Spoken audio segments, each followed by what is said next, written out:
अस्सलामु अलैकुम बाबा जान। वालेकुम अस्सलाम मेरी प्यारी बेटी।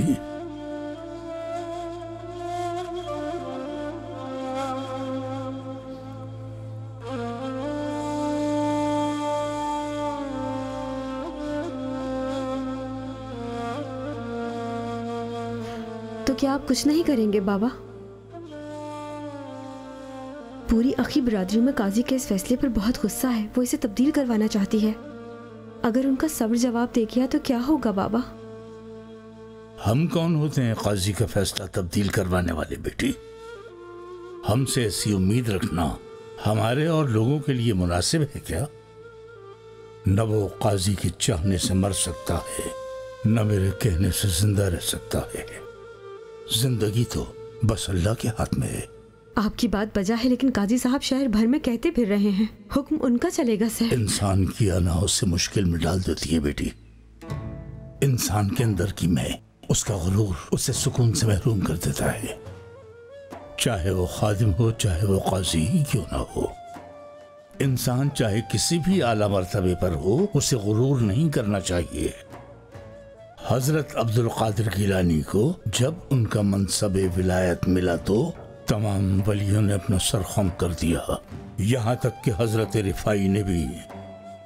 सिर्फ सिनान शेख ने सर नहीं झुकाया अपना, उनकी आना आड़े आ गई। चुनाचे सनान शेख को बताया गया कि उनकी गर्दन से जानवर के बच्चे लटकेंगे, तब जाकर उनकी गर्दन झुकेगी। कई साल गुजर गए बेटा। बहुत जमानों के बाद शेख एक पादरी की लड़की पर आशिक हो गए। पादरी ने शेख से कहा, अगर तुम चाहते हो कि मेरी बेटी तुम्हें कबूल कर ले तो तुम्हें मेरे खंजीरों का चरवाहा बनना होगा। शेख सनान ने अपने इश्क से मजबूर होकर लड़की के बाप की ऐसी शर्त भी कबूल कर ली और फिर उनकी शादी हो गई। उसके बाद से शेख साहब की गर्दन में खंजीर के बच्चे लटके नजर आने लगे और उनके बोझ से शेख साहब की गर्दन झुक गई। यही अंजाम होता है अना का और यही होता है गुरूर का नतीजा।